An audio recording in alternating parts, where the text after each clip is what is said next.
Tudo bem, Zé? Boa noite, Miguel. Tudo bem? Beleza? Tudo ótimo, Zé. Zé, a gente está com um correspondente em Brasília, um repórter lá, chamado Eduardo Meirelles. Eu vou colocar ele aqui na tela, ele vai falar uns 3 minutinhos sobre o que está acontecendo lá em Brasília. Daqui a pouco ele se despede e aí eu peço para você fazer os comentários sobre as notícias, tá bom? Tranquilo. Olá, Eduardo, tudo bem?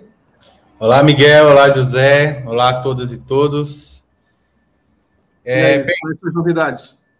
Bem, hoje a Fórum teve lá cobrindo, né, a diplomação do presidente Lula e do vice Alckmin.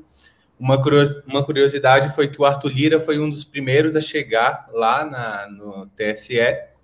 A diplomação ocorreu tudo em paz, tudo tranquilo. A gente imaginava algo mais tumultuado, assim, foi uma verdadeira, uma prova de fogo, né, porque vai ser a posse.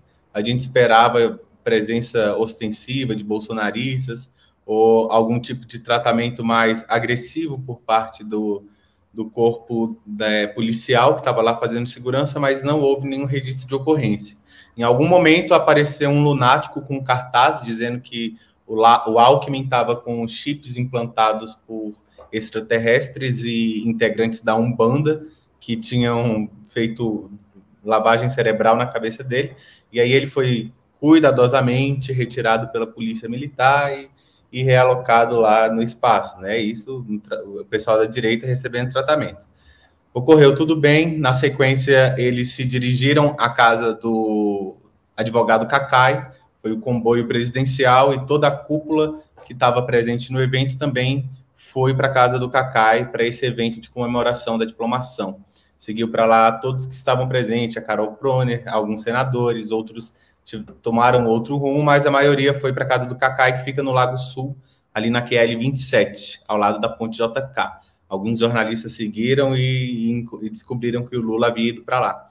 Na sequência, a gente se dirigiu para o CCBB, que estava deserto completamente, mas quem passou por lá, Rosário, foi o Nelson Barbosa. E eu tirei umas aspas do que ele disse, porque a imprensa questionou o fato do Mercadante ter sido cogitado a comandar o BNDES.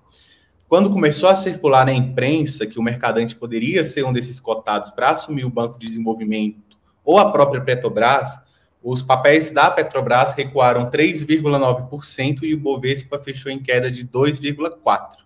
E aí o ex-ministro de Dilma, o Nelson Barbosa, disse a seguinte frase: o mercado reage mal a qualquer nome do PT. Né? Ele disse que, enfim, foi uma referência às especulações todas. Né? E questionado também sobre a mudança na lei das estatais, que poderia beneficiar Mercadante, ele disse que não tem opinião sobre o tema e que o Comitê da Economia lá da transição não discutiu o assunto. E também disse que o próximo presidente do BNDES tem que ter um perfil que atenda a demanda do governo eleito e possa, por exemplo, emprestar mais dinheiro para pequenas empresas. Ele disse que o terceiro mandato do presidente Lula vai colocar o Banco do Desenvolvimento, o Banco Nacional do Desenvolvimento Social, para investir em diversificação produtiva, como setor cultural, e ele chegou a citar, por exemplo, a Lei Paulo Gustavo. O Nelson Barbosa foi o único que passou lá pelo CCBB hoje. Mas o Flávio Dino, ele também falou sobre a anistia que poderia ser dada a Bolsonaro. E aí eu queria ler as aspas do próprio Dino. Ele disse: não vai haver orientação nem para favorecimento, tampouco para perseguição. Justiça é uma necessidade, não se confunde com vingança e perseguição. A PF estará a serviço da justiça e a orientação é a aplicação da lei. Não pode ter proteção, fraude, conivência e condescendência. Por outro lado, não vai haver nenhum tipo de delírio persecutório, inclusive contra a família Bolsonaro. A PF não pode ser instrumento de espetáculo e linchamento midiático. O policial deve agir com sobriedade, isenção e discrição. Se ele tem intuito de ficar sob holofote, deve ir para a atividade política ou para a atividade artística. Fecha aspas. Essa foi a declaração que o Dino deu hoje a respeito dessa especulação de que o Bolsonaro possa receber anistia dos crimes que ele tenha cometido durante o mandato. Amanhã também vai ter uma espécie de ato de agradecimento a participação dos grupos de trabalho na transição. Quem vai estar presente é o Alckmin, o Mercadante, está marcado para as 2h30 da tarde, lá no CCBB, e há também a previsão do presidente Lula estar presente e conversar com as mais de 400 pessoas que integraram todos os grupos de transição e formularam os relatórios que foram entregues na noite de domingo. O que eu posso adiantar também, Miguel, que eu pude apurar com alguns integrantes do GT de Cultura, é que vai ter muita denúncia estourando ao longo dos próximos dias, agora com o relatório final fechado, denúncia de fraude, denúncia de até mesmo assédio. O pessoal da cultura mesmo relatou os técnicos que eles trabalhavam com o pessoal armado.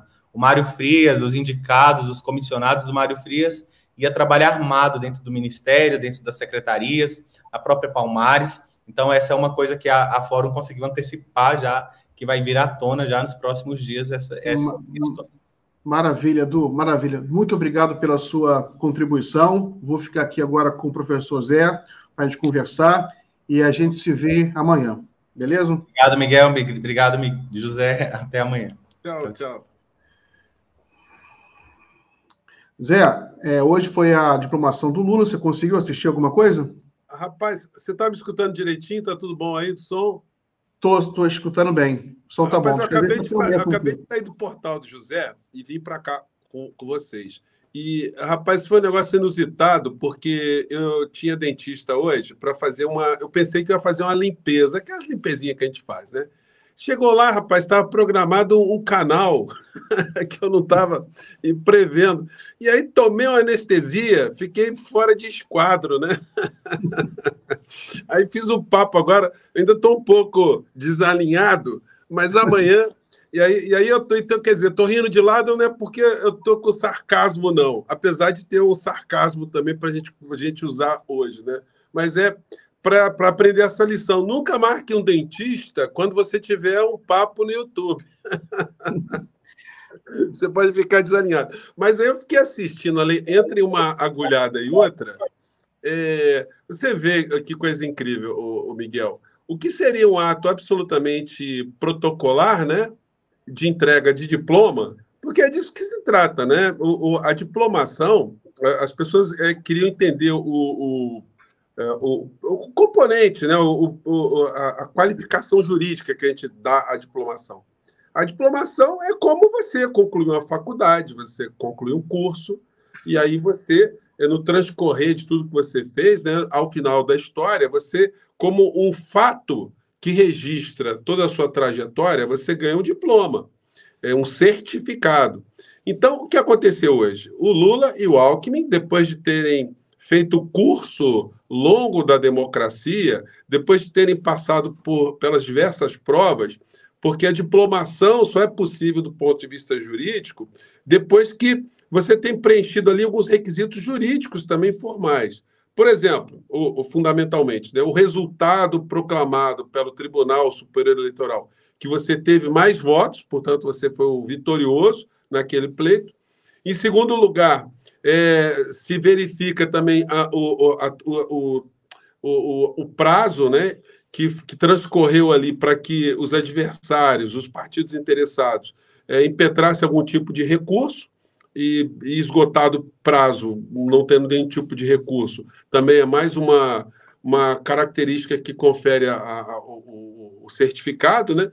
E, por fim, as contas dos candidatos, se elas foram certificadas, se elas foram aprovadas, que, no caso presente, também aconteceu. Então, preenchido todo o curso, é como você faz uma faculdade, aí você ganha ali a nota 10 e você tem o seu diploma. O diploma te garante o exercício da atividade, como o diploma da medicina, da advocacia, da engenharia, né? Ou depois que você consegue ali a sua certificação, sua etapa final junto aos conselhos regionais, os conselhos federais da sua profissão. Então, o Lula hoje e o Alckmin já estão aptos a assumirem a presidência da República. Só que existe um prazo constitucional, protocolo constitucional, que transferirá o cargo para Lula/Alckmin a partir do dia 1º de janeiro de 2023. Então, essa cerimônia, que seria uma cerimônia eminentemente protocolar, Nesse momento, ela ganhou um significado que foi muito maior do que as outras diplomações. Porque essa diplomação não significou apenas a vitória de uma chapa contra uma outra chapa. Não, ela significou a derrota do obscurantismo, do atraso, da barbárie, da selvageria, do neandertalismo, né? Então, foi um significado muito importante, sobretudo para nós que estávamos enxergando o precipício que o Brasil estava perigando mergulhar de vez. Porque todos nós estávamos aflitos demais, né, de uma possível continuidade de mais 4 anos dessa gente aí que o Eduardo comentou com a gente na fala dele, o cara que acha que tem gente que está com chip, enfim, essas coisas absolutamente absurdas, né? E quando eu estava vindo para casa para fazer o Portal do José, eu vi num táxi. E eu comentei com ele, né? Eu estava lá agora no dentista, estava assistindo lá a diplomação do Lula. Rapaz, foi a dica, a deixa que eu fiz ali para o motorista. Aí ele abriu o questionamento dele, né? O que eu achava do Lula, o que eu achava da diplomação. E aí ele começou a defender o Bolsonaro de novo, repetindo todas as pautas morais do Bolsonaro. Banheiro unissex, kit em escola para sexualização precoce, e foi embora. Deus, família. Aí eu vi que a lavagem cerebral que um segmento da sociedade brasileira sofreu foi tão intenso que haja psiquiatra, psicólogo, pai de santo, pastor, rabino e remédio tarja preta para curar um pouco dessas mentes aí, porque vai ser um trabalho redobrado. O Lula vai ter que fazer um governo muito bom para que a prática, a realidade, se confronte com essas ideias distorcidas que essas pessoas têm, né? Muito bem, Zé, muito bem. Deixa eu só ler um superchat aqui, do Joaquim Luiz Neto. Miguel, com a diplomação do Lula, a chance do Bozo ir para a cadeia chega a 99%? Isso aí não sei. Isso aí daqui a pouco o professor Zé responde para a gente. Deixa eu só dar um recado aqui também para o pessoal. Guilherme, eu vou puxar a nossa campanha aqui a nossa vaquinha virtual para a gente cobrir o rombo do assédio judicial que a revista Fórum está sofrendo. Tem esse link aí que a gente criou, né, um site com essa vaquinha, benfeitoria.com/projeto/ajude-fórum, ajude a Fórum. Nos comentários também tem o link. A gente sofreu alguns processos judiciais que, infelizmente, obrigaram a Fórum a pagar antecipadamente milhares de reais, mais de 100 mil reais, então causou um rombo na revista.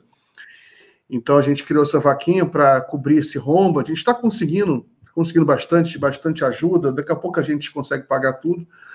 Então, mas ainda falta. Então, se puderem ajudar, tá o link aí para vocês ajudarem. A gente agradece muito. É muito importante contribuir para o jornalismo independente.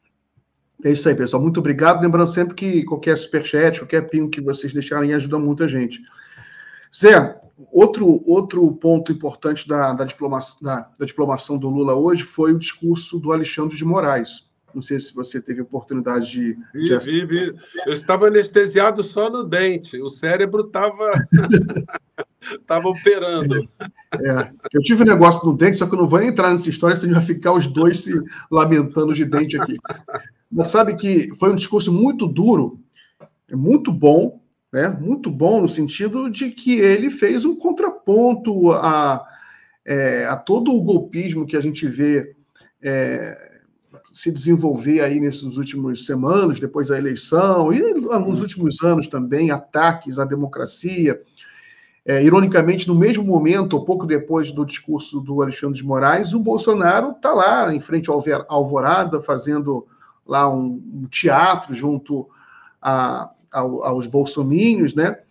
E a gente assistiu um verdadeiro filme de horror, né? Porque a gente, às vezes, até leva um pouco no humor, porque fazer o quê, né?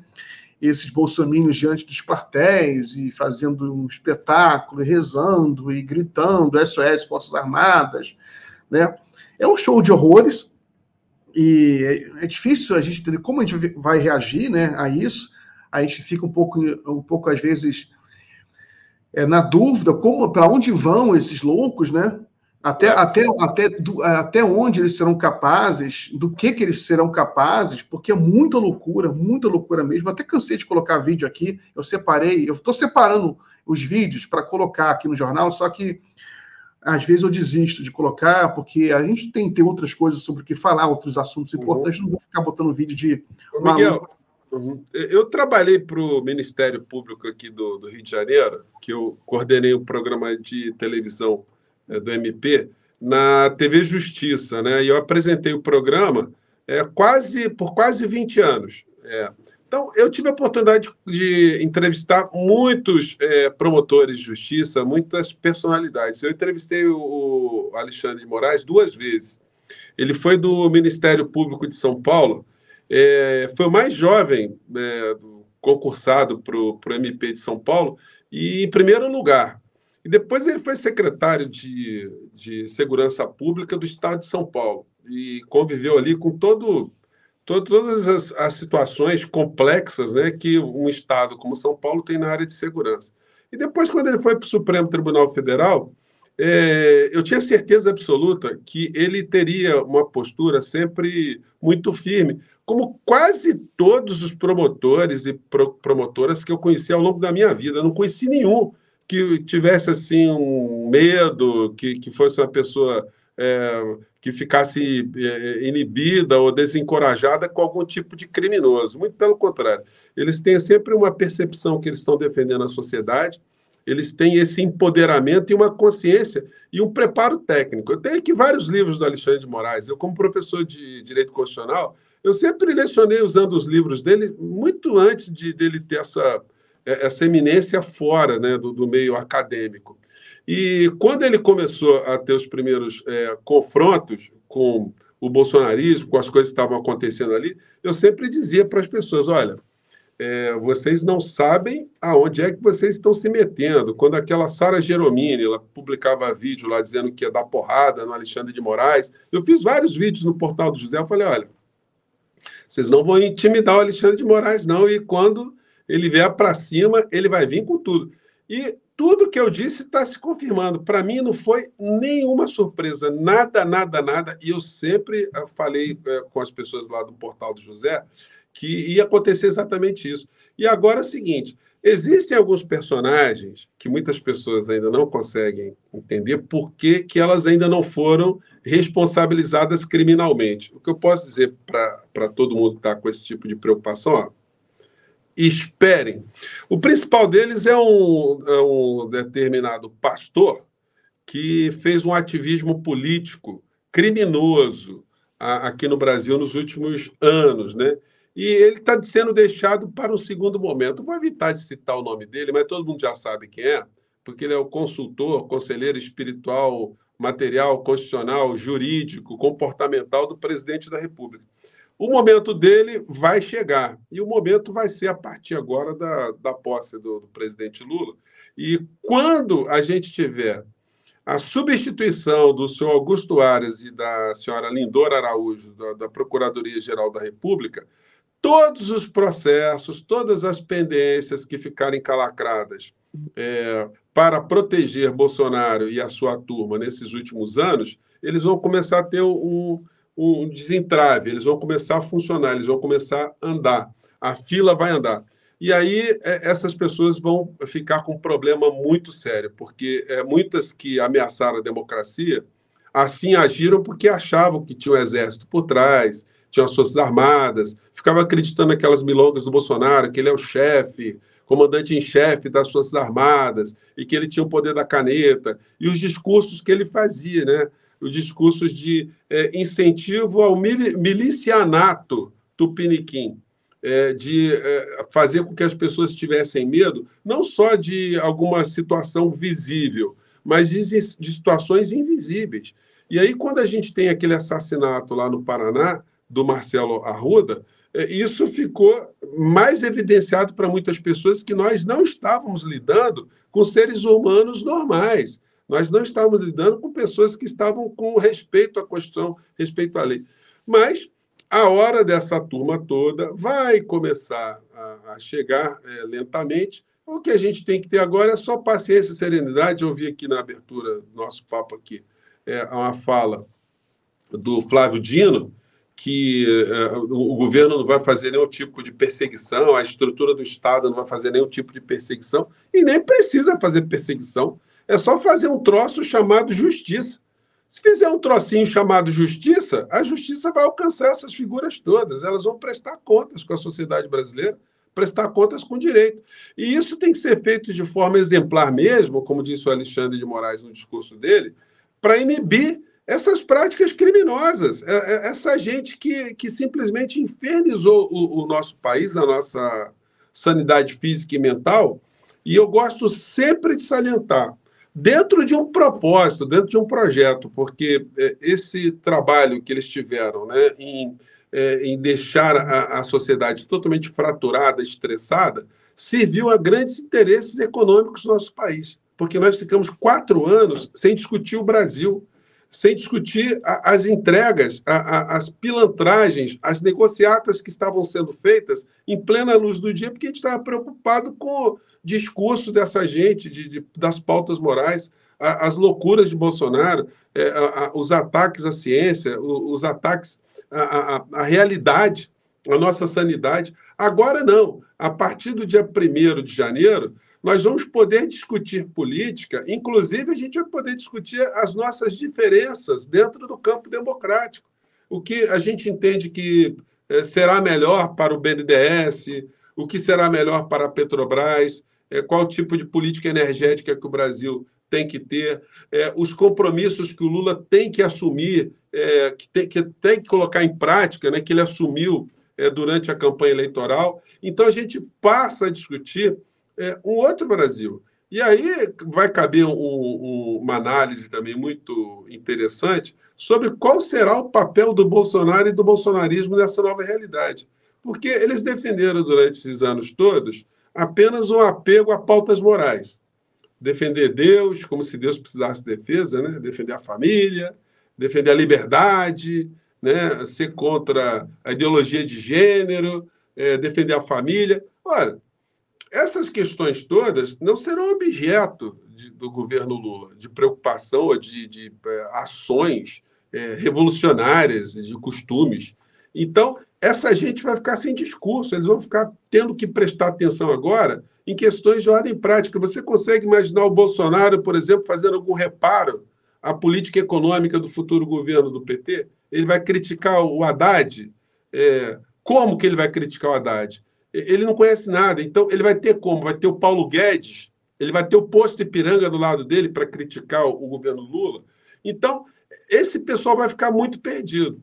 A oposição ao governo Lula, ela praticamente vai ter que ser construída dentro de um outro campo da direita. E aí a gente tem que ficar de olho no Tarcísio de Freitas, porque esse parece que vai ser o quadro eleito aí pela direita, pelo conservadorismo, para se opor ao governo Lula. Pô, falei pra caramba, hein? Muito bom, Zé, mas é bom ser sempre uma fala muito certeira. Me freio, ó, dá um freio aí, porque se eu agarro na prosa aqui, com anestesia, eu já sou assim, sem anestesia, se largar então, aí pronto, aí o programa não acaba. Não precisa de freio, não. Sempre ser uma fala muito concisa, certeira. Né? Só deixar um recado aqui, quando você vem, sempre vem muitos fãs seus, vêm aqui comentar, todo mundo manda um abraço para você. Eu estou aqui, Zé. Então, sejam todos bem-vindos.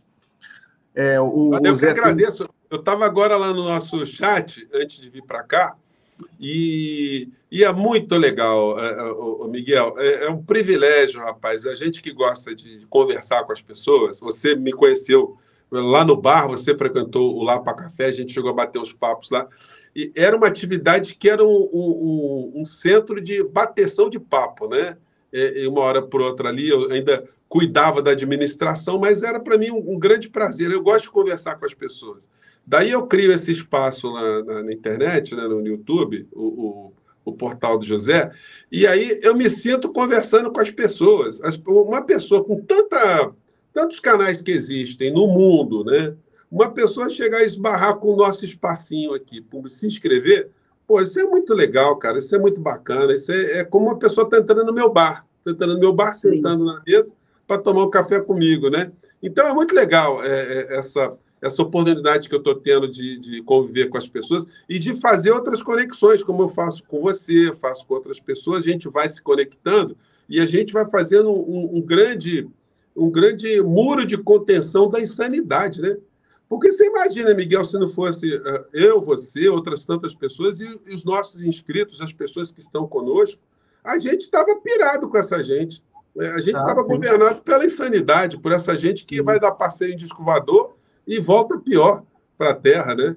Então, é muito legal ver as pessoas lá no portal estarem aqui e vice-versa, as pessoas estão aqui, lá no portal do José também, e a gente se fortalecendo, todo mundo crescendo, está sendo muito legal. Os canais progressistas, os canais de esquerda, os canais que falam de história, ciência política, geografia, psicanálise, da realidade, de economia, esses canais ganhando mais espaço na internet, enquanto os canais da insanidade estão perdendo cada vez mais consistência, perdendo inscritos, e agora com o Xandão de olho nessa rapaziada, nós vamos ter um fenômeno muito interessante. Os remanescentes vão ter que se adequar à Constituição Federal, à lei penal, ou simplesmente eles vão ser banidos da internet e vão sofrer processos aí criminais, porque é disso que se trata. Não é questão de dano moral, não a questão é criminal, a questão é atentar contra a democracia. E, nesse particular, a gente está com uma situação favorável, porque nós não atacamos a democracia, nós não fazemos as coisas erradas. Então, a gente não tem do que ter medo quando a gente se coloca publicamente, né? É isso aí, Zé. Deixa eu só fazer um pedido aqui para o pessoal que está assistindo, então, para deixar um like nesse vídeo aqui que vocês estão assistindo, uma curtida. É muito importante para construir audiência.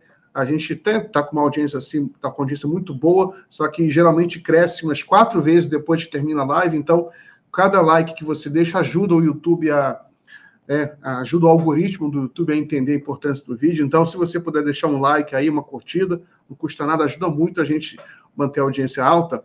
Zé, eu vou entregar daqui a um minutinho para o William De Luca e o Ivan Longo, que eles vão começar o Fórum na Copa, né? Essa semana, se não me engano, é a última semana do Fórum na Copa, porque a Copa está terminando já.